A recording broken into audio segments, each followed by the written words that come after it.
የአማርኛ ፊደላትን ከመጀመሪያው መጀመር የምትፈልጉ ሰዎች እንዲሁም ምንም ማንበብ የማትችሉ ሰዎች ዋና መሰረቱ ከዚህ ላይ ነው ማለት ነው። ዛሬ ፊደላትን ማለት ነው በቅርጻቸው እንዴት የጋራ ባህሪያቸውን ተጠቅመን መለየት እንደምንችል እናያለን። አማርኛን በውስጥ መስመር በኦንላይን ካላችሁበት ቦታ ሆናችሁ ከሀገር ውስጥም ሆነ ከሀገር ውጭ ሆናችሁ ገጠር ከተማ ሳትሉ እቤታችሁ ሆናችሁ ማንም ሳያችሁ ማንም ሳይሰማችሁ 2 ወር ባልሞላ ጊዜ ውስጥ ማንበብና መጻፍ የምትፈልጉ ሰዎች ስልካችን ባዮ ላይ አለ፣ ደውሉልን ማለት ነው። ቪዲዮውን ላይ ኮሜንት፣ ሼር፣ ኮፒ ሊንክ ማድረግ እንዳይረሳ። ለአካውንቱ አዲስ ከሆናችሁ ፎሎ አድርጉ።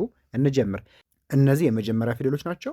አንደኛ ፊደሎች፣ ሁለተኛ ፊደሎች፣ ሶስተኛ ፊደሎች፣ አራተኛ፣ አምስተኛ፣ ስድስተኛ፣ ሰባተኛ። ምክንያቱም እያንዳንዱ ፊደል ወደ ጎን ሰባት ሰባት ስላለው ለምሳሌ የሀ ሰባት የለ7 እያለ ሙሉ 34ቶቹ መደበኛ ፊደሎች ማለት ነው ወደ ጎን ሰባት ሰባት አላቸው። ስለዚህ በቅርጽ እንዴት መለየት እንደምንችል እኔ የመጀመሪያዎቹ እነዚህ ናቸው። እንደምታዩቸው ልክ እንደሌሎቹ ወይ አግዳሚ ወይ ጫማ ወይ እግራቸው መርዘም ወይ ቀለበት ወይ ዚግዛግ ምናምን የላቸውም። አንደኛዎቹ ሙሉ ማለት ነው ሀ ለ ሀ ያልነ ስንወርድ ሙሉ ቀለበት ጫማ አግዳሚ ማጠር መርዘም የሚባል ነገር የላቸውም አንደኛ ላይ። ስለዚህ አንደኛዎቹ ምንም የላቸውም ብለን እንይዛለን። ስማቸውን እንጥራቸውና ወደ ሁለተኞቹ ደግሞ እንሄዳለን።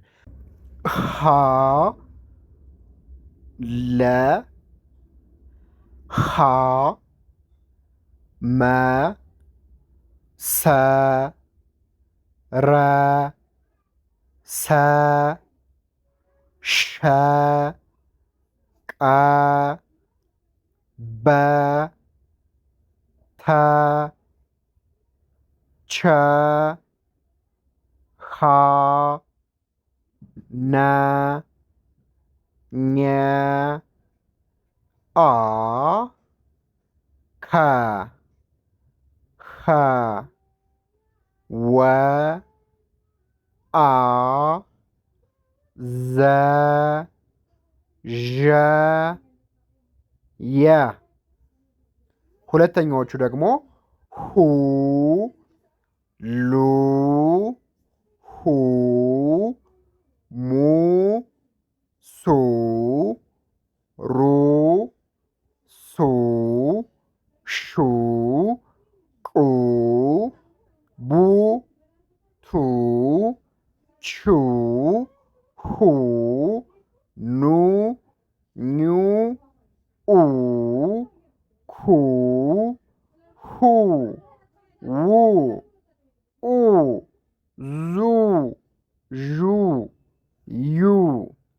ሶስተኛ ሂ ሊ ሂ ሚ ሲ ሪ ሲ ሺ ቂ ቢ ቲ ቺ ሂ ኒ ኚ ኢ ኪ ሂ ዊ ኢ ዚ ዢ ይ።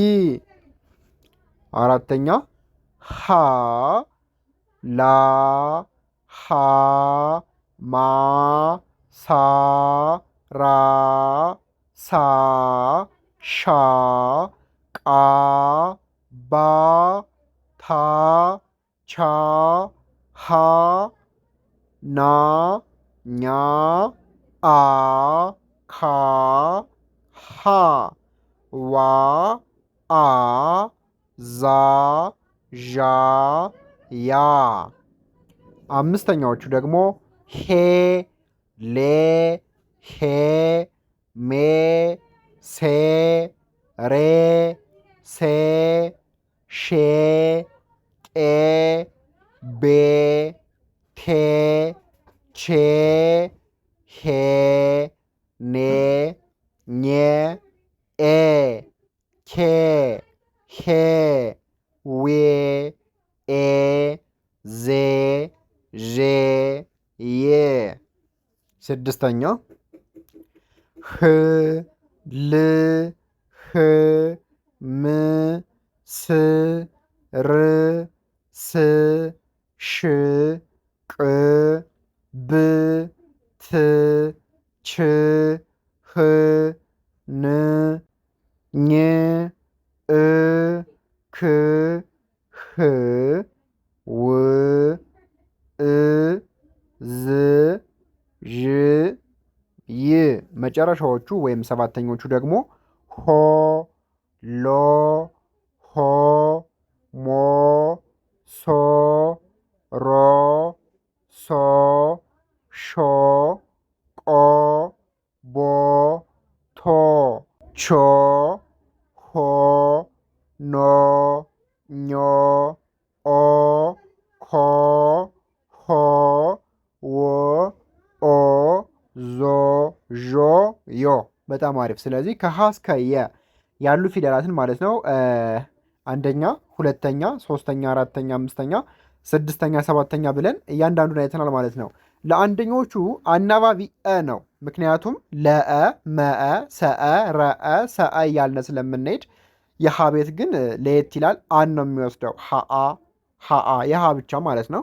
ሁለተኛ ግን ኡን ነው የሚወስዱ። ሁኡ፣ ሉኡ፣ ሁኡ፣ ሙኡ እያልን እንሄዳለን እስከ መጨረሻው። ሶስተኛ ደግሞ ኢን ነው የሚወስደው። ሂኢ፣ ሊኢ፣ ሂኢ፣ ሚኢ እያለ ይሄዳል። አራተኛ አን ይወስዳል። ሀአ፣ ላአ፣ ሀአ፣ ማአ እያለ ይወርዳል። እሺ አምስተኛ ደግሞ ኤን ይወስዳል። ሄኤ፣ ሌኤ፣ ሄኤ፣ ሜኤ እያለ ይሄዳል። ስድስተኛ እን ይወስዳል። ህእ፣ ልእ፣ ህእ፣ ምእ እያለ ይሄዳል። ሰባተኛ ኦን ነው የሚወስደው። ሆኦ፣ ሎኦ፣ ሆኦ፣ ሞኦ እያለ ይሄዳል ማለት ነው። አማርኛን በኦንላይን ካላችሁበት ቦታ ሆናችሁ እጃችሁ ላይ በሚገኝ ስልክ ብቻ ማንበብና መጻፍ የምትፈልጉ ሰዎች ከሀገር ውስጥም ሆነ ከሀገር ውጭ ሆናችሁ መማር ትችላላችሁ። ስልካችን ባዮ ላይ አለ፣ አናግሩን። በቀጣይ ደግሞ ቀጣዮችን ይዘን እንመጣለን። እስከዛው ሰላም ቆዩ።